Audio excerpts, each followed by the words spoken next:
자, 오늘 디모데 전서 마지막 시간입니다. 다른 성경을 좀 보려고 디모데 전서 중간 부분을 건너뛰고 오늘 마지막 시간이 됐습니다. 자, 마지막 시간이니까 오늘 본문의 말씀도 간략하게 살펴보지만 디모데 전서에서 우리에게 주시는 그 메시지가 무엇인지를 한번 생각해 보는 것도 중요할 것 같습니다. 자, 디모데 전서는 바울이 디모데에게 보낸 편지이죠. 목회서신입니다. 에베소 교회를 목회하고 있는 디모데가 에베소 교회를 어떻게 하면 잘 목회할 수 있을지 목회를 돕기 위해서 보낸 편지인데, 우리가 편지를 쭉 살펴보았지만 에베소 교회에 당면한 가장 큰 문제는 이단 문제였습니다. 이단. 성경에는 이제 다른 교훈을 전하는 자들이 공동체 안에 있었고, 그들이 교회를 어지럽게 하고 그리스도의 복음의 진리를 회방하고 방해하는 이런 일들이 있었기 때문에 바울이 이제 그 문제를 해결하기 위해서 디모데 전서를 썼습니다. 자, 오늘 말씀 11절에 이것들을 피해라 이렇게 되어 있어요. 그래서 지난주 말씀과 연결되는 겁니다. 그러니까 지난주 말씀에서 바울이 거짓 교사들이 취하고 있는 행위들이 있다, 그것들을 설명했는데, 여기서 이것들이라고 하는 것은 바로 그 거짓 교사들이 취하고 있는 행위들을 의미하죠. 구체적으로 말하면 교만, 변론, 언쟁, 투기, 분쟁, 비방, 악한 생각, 경건을 이익의 방편으로 삼는 것, 부자가 되려고 욕심을 부리는 것, 돈을 사랑하는 것, 이런 여러 가지들을 피하고 너는 의와 경건과 믿음과 사랑과 인내와 온유를 따르라 이렇게 말합니다. 제가 디모데 전서를 몇 번 더 설교하려고 마음을 먹었다면 의와 경건과 믿음과 사랑과 인내와 온유가 무엇인지를 설명했을 거예요, 설교 시간에. 그러나 이제 짧게 끝내야 되기 때문에 설명하려고 했으나 가만히 보니 우리가 다 알고 있는 겁니다. 다 알고 있는 거 설명하면 좀 지루하죠.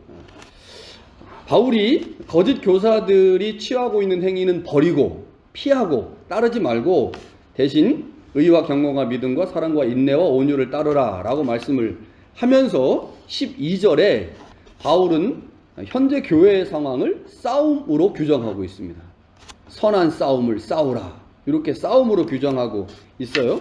1장 18절에 이미 바울이 디모데에게 이 싸움이라는 단어를 사용해서 교회의 상황을 설명을 했습니다. 자, 디모데가 감당해야 하는 싸움, 그것은 거짓 교사들의 가르침을 배격하는 거죠. 동시에 복음의 순수성을 지키고 그 복음으로 교인들을 양육하는 겁니다.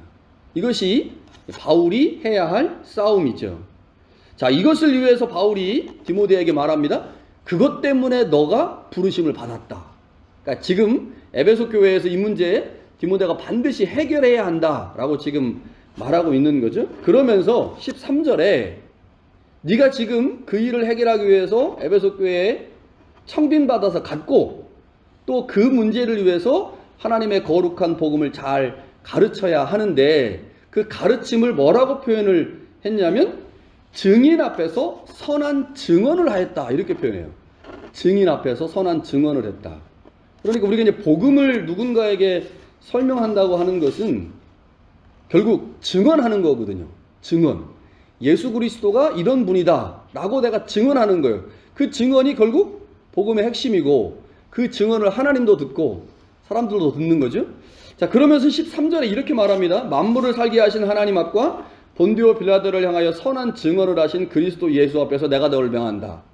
그러니까 그 증언, 복음의 증언을 이미 예수 그리스도께서 하셨고, 그래서 너도 예수 그리스도를 닮아서 증언하는 거다.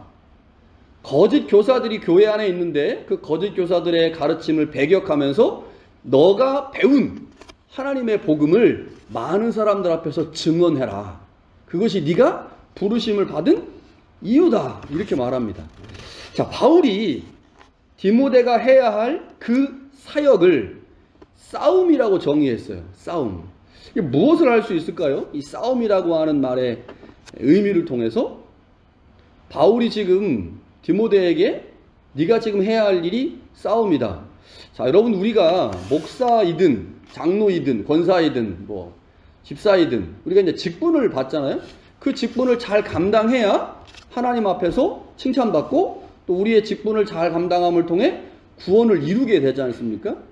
그런데 내가 직분을 감당하는 것, 복음을 증언하는 것, 모든 것을 바울이 싸움이라고 했다면 이것은 우리가 그 구원을 받는 것이든 아니면 하나님 앞에서 칭찬을 받는 것이든 이것은 싸움이라는 거예요. 싸움. 무슨 말이냐? 그냥 가만히 있어서 얻어지는 게 아니라는 거죠. 구원은 가만히 있어서 얻어지는 게 아닙니다. 하나님께서 우리에게 구원을 은혜로 선물로 주셨지만 그 구원은 마지막까지 지키는 자가 받는 거죠. 그래서 바울이 그의 서신에서 매우 여러 차례 이 점을 강조하고 있어요. 구원은 지켜내는 겁니다. 지켜내기 위해서 싸움이 필요한 거예요. 여러분, 장로, 목사, 권사, 안수집사, 항존직이라고 하는 직분을 받았는데 이 직분이 우리에게 주어졌을 때 가만히 있는다고 그 직분대로 우리가 사역을 하거나 그 직분에 맞는 일들을 할 수 있습니까? 전혀 그렇지 않아요. 그것을 방해하고 있는 세력, 내가 목사라고 하는 역할을 하려고 할 때 그것을 방해하고 있는 세력과 싸워야만 목사라고 하는 직을 수행할 수 있고 그 직을 수행해야만 저는 하나님 앞에 가서 칭찬받고 구원을 이뤄낼 수 있는 거죠. 이게 지금 바울이 디모데에게 네가 지금 교회 안에서 해야 될 그 복음의 사역은 싸움이다. 결국 그 싸움이라는 말은 그 싸움을 해야 할 대상이 있고 네가 하려고 하는 그 사역을 방해하는 세력이 있다고 하는 거죠. 그래서 구원이든 주님 앞에서의 칭찬이든 수동적으로 주어지지 않습니다. 우리의 것은 구체적으로 내가 선택하고 취하고 싸우고 행동해서 얻을 수 있는 거죠. 바울이 지금 이 사실을 디모데에게 분명히 각인시킴으로 네가 지금 해야 될 일 정신 똑바로 차리고 그것을 위해서 선한 싸움을 싸우고 그래서 그거 취해라 이렇게 말을 하죠. 자, 우리 지난주에 거짓 교사들의 실상을 바울이 설명을 하면서 그 실상 중에 하나가 탐욕이라고 했습니다. 탐욕. 자, 다른 교훈을 추구하는 거짓 교사들은 악하고 교만하고 변론을 좋아하고 언쟁을 좋아하고 투기와 분쟁과 비방과 악한 생각, 마음의 부패가 있고요. 경건을 인일의 방편으로 생각을 합니다. 그런데 이것이 다 어디로 연결되느냐? 어디로 귀결되냐면 탐욕으로 귀결돼요. 탐욕으로.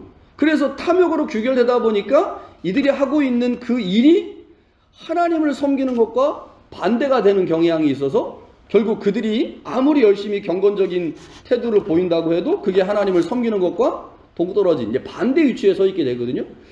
자, 지난주에 이 말씀을 드렸어요. 다른 교훈을 추구하는 자들이 돈을 사랑한다. 탐욕이 있다. 자, 그런데 문제는 뭐냐?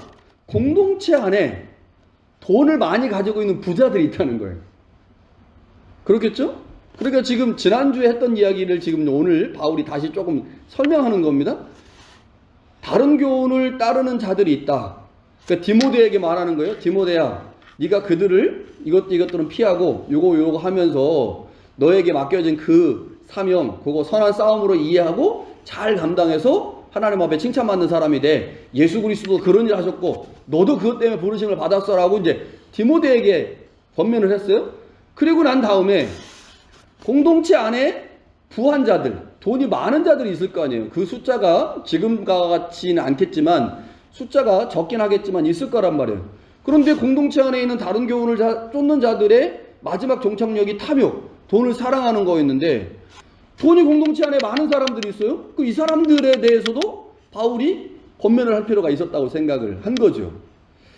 자, 그래서 이 공동체 안에 있는 이미 부유를 누리고 있는 자들에게 어떻게 그들이 재물을 취급해야 하는지 그 재물 취급의 구체적인 내용을 통해서 공동체 안에 있는 다른 교훈을 따르는 자들과 다른 삶의 방식을 가져야 된다. 특별히 돈에 대해서 그 얘기를 합니다. 이 마지막 단락에서.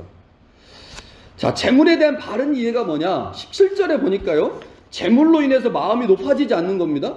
교만하지 않는 거죠. 그리고 재물에 소망을 두지 않고 하나님께 소망을 두는 거예요. 자, 내가 돈이 통장에 100만 불이 있어요. 내가 100만 불짜리 집에 살고 있어. 뭐 엄청난 거죠. 엄청나게 난 부자야.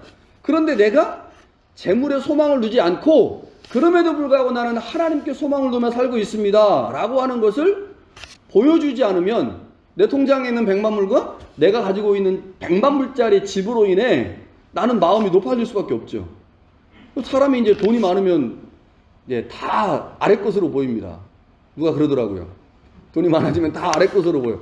나보다 다 못 살고 가난하다고 생각하니까 높아져가지고요. 진짜 교만한 마음이 들고 그래서 다른 사람 다 아래 것으로 보여. 대기업에 있는 회장님들이 그래서 일반 사람들 다 아래 것으로 보는 거 아니에요. 돈이 많아지니까. 이게 어쩔 수 없는 거예요. 돈이 사람을 그렇게 만든다는 거죠. 그런데 바울이 말하기를 돈으로 인해서 제 마음이 높아지지 않고 재물에 소망 두지 않고 우리의 소망을 하나님께 해야 된다. 그럼 그게 뭐냐 방법이 뭐냐? 그 방법을 18절에 이렇게 말합니다. 재물로 선을 행하는 거다.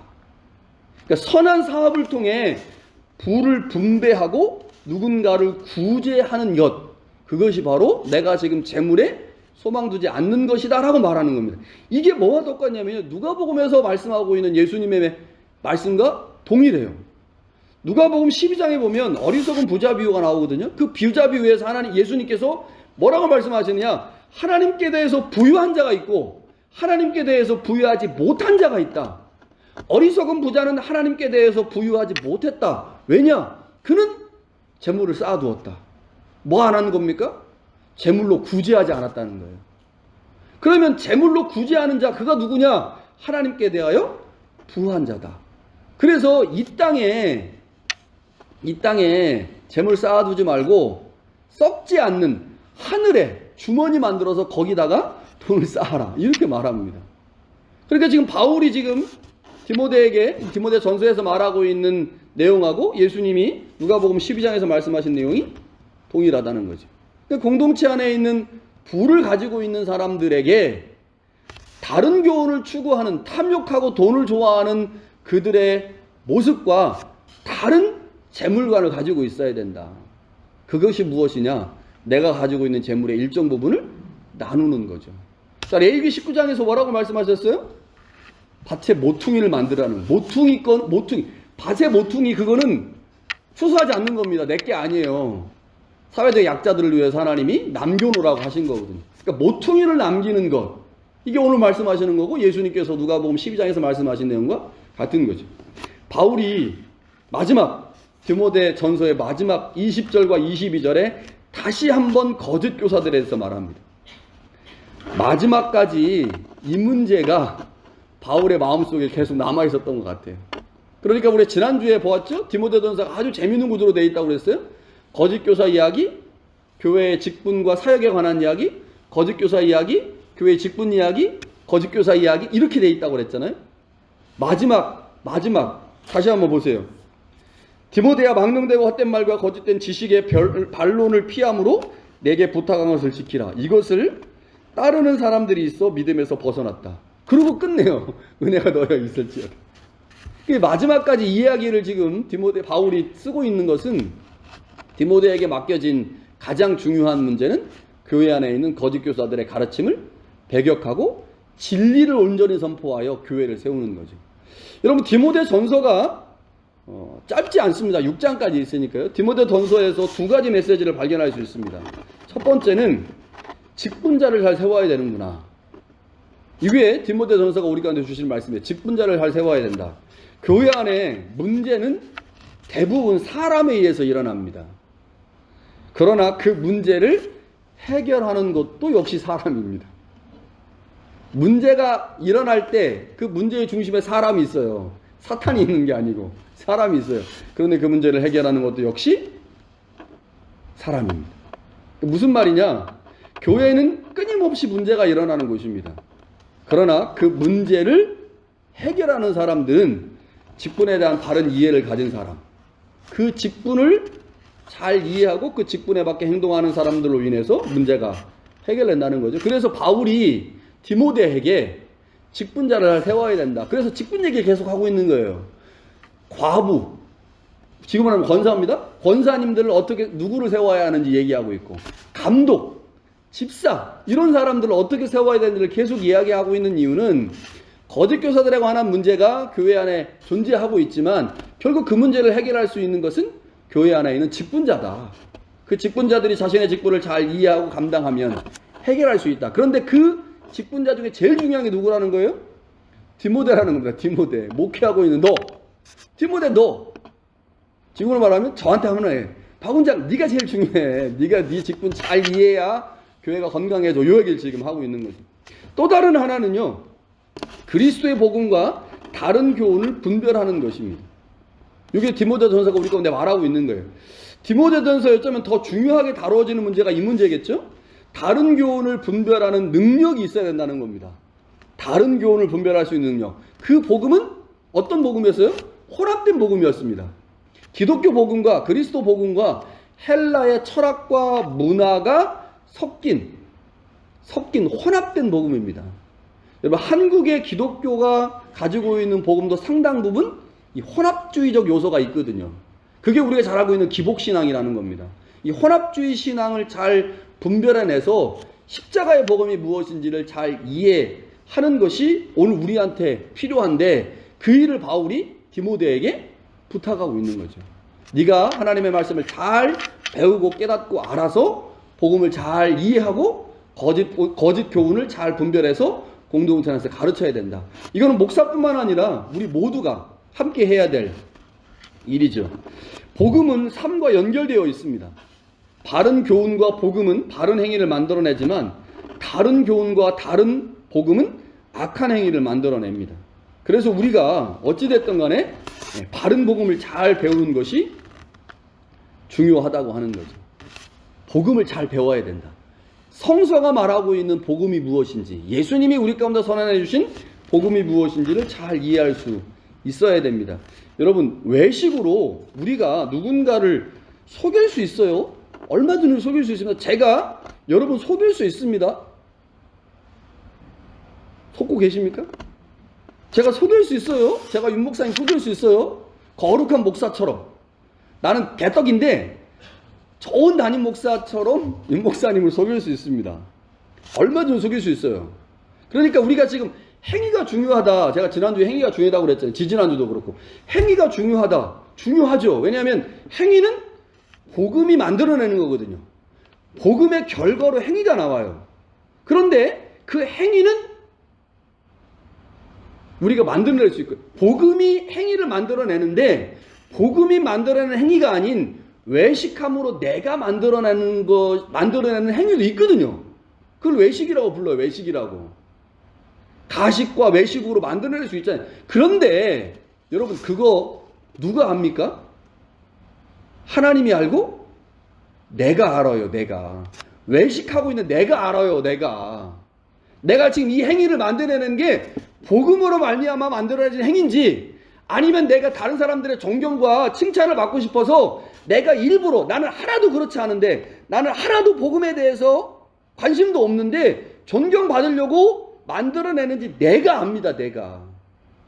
그렇죠, 가라마. 내가 알아요. 나는 알아. 내가 지금 하고 있는 행위가 진짜인지 아닌지.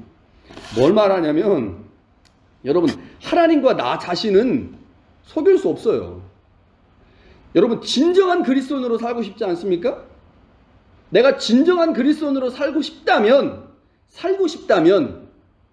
무엇이 먼저 중요해요? 복음이 중요해요. 복음이. 그러니까 내가 진정한 그리스도인으로 살고 싶다라고 하는 전제는 나는 외식하지 않겠다. 나는 누군가에게 칭찬과 존경을 받기 위해서 일부러 꾸며낸 행동을 하지 않겠다라고 내가 인식하고 그것을 중심에 받아들인다면, 내가 지금 하고 있는 모든 행위는 뭐 때문에 만들어진 겁니까? 내가 가지고 있는 복음 때문에 만들어진 거예요. 복음 때문에. 내가 어떤 복음을 가지고 있느냐가 내 행위를 만들어내거든요. 이거의 전제는 뭐예요? 나는 외식하지 않겠다. 나는 누군가에게 칭찬받기 위해서 나는 일부러 어떻게 행동하지 않겠다라고 하는 진정한 그리스도인으로 살고 싶은 마음이 내 안에 있다면, 내 행위를 바꾸려면 뭘 바꿔야 돼요? 내가 이해하고 있는 복음을 바꿔야 된다는 거죠.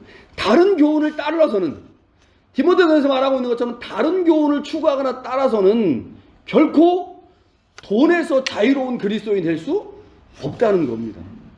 왜냐하면 다른 교훈은 탐욕을 가르치거든요. 탐욕을 가르쳐. 내가 탐욕에서 벗어난 진정한 그리스도인으로 살기 위해선, 진정한 행위를 만들어내기 위해선 복음이 무엇보다 중요합니다. 바울이 지금 디모데에게 그것 요구하고 있는 거예요. 그것. 네가 목회하는 교회에서 성도들이 바른 그리스도인으로 바른 삶을 살아나기 위해서 다른 교훈과 그리스도의 복음을 분별할 줄 알고 다른 복음 철저히 배격하되 그리스도의 복음을 잘 가르쳐 그리스도의 선한 일꾼들로 그들을 양육해내라 라고 말씀하십니다. 하나님이 우리에게 진정 원하시는 소원이겠죠. 여러분, 금요기도에 나오시는 분들은 다 좋은 그리스도인이고 훌륭한 사람들로 세워지기에 충분합니다. 근데 여러분들한테 이 얘기하고 있어요? 참 이게 설교자의 한계입니다. 이게 안 나온 사람들한테 이런 얘기 해야 되는데 안 나온 사람들은 안 들어. 그리고 나온 사람들, 잘하고 있는 사람들한테만 막 더 잘하라고 막 그러니까, 아니 목사님 잘하고 있는데 뭘 더 잘해요 이렇게 하지만, 예, 제가 유튜브에 올릴 거니까 또 다른 사람이 들을 거라고 생각하고, 여러분 잘하고 계십니다. 그런데 우리의 삶을 우리는 끊임없이 돌아봐야 돼요. 뭐를 돌아봐야 되느냐? 내 행위를 돌아봐야 되는데, 내 행위를 돌아볼 때 항상 내가 이해하고 있는 복음이, 내가 이해하고 있는 하나님의 말씀이 무엇인지, 그 하나님의 말씀과 복음이 내 안에 바른지를 점검할 때 우리의 행위까지 같이 점검된다는 거죠. 여러분, 주님 이 땅에 다시 오실 때까지 선한 그리스도인으로 하나님의 참된 자녀로 잘 이 땅을 살아내므로 주님 오실 때 모두 칭찬받는 우리가 될 수 있기를 간절히 축원합니다.